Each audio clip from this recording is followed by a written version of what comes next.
Hi అండి. అందరికీ నమస్తే. ఈరోజు ఇంట్లోకి నువ్వుల పచ్చడి చేయబోతున్నానండి. అది ఎలా చేస్తున్నాననేది చూపిస్తున్నాను.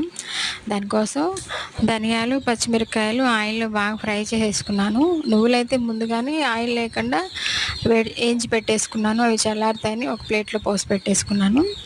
ఏంచుకున్న పచ్చిమిరపకాయలని మిక్సీలో పోసుకొని, ఆ బాండల్లోనే దానికి సరిపడంత చింతపండేసుకొని, కొంచెం నీళ్లు పోసి ఉడకబెట్టేసుకుంటున్నాను. అంటే వాటర్ కావాలి గదా!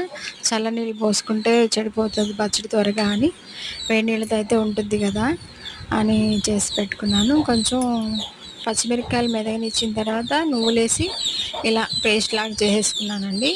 ఇది నువ్వులు మెత్తగా వేసుకున్నాను. అయినా బంటి కింద నువ్వులు తగులుతూ బావుంటాయి.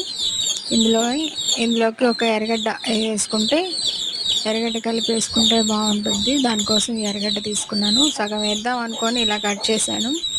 మళ్ళీ ఫుల్ ఆనియన్ ఏసేద్దాంలే అని చెప్పని వాటిలన్నిటిని ముక్కలుగా చేసేసి ఆ పచ్చడిలో కలిపేసానండి. పచ్చడైతే ఇడ్లీలోకి కానీ, దోసలోకి కానీ, అన్నంలోకి కానీ బావుంటుంది. నువ్వులేంటంటే ఐరన్ పరంగా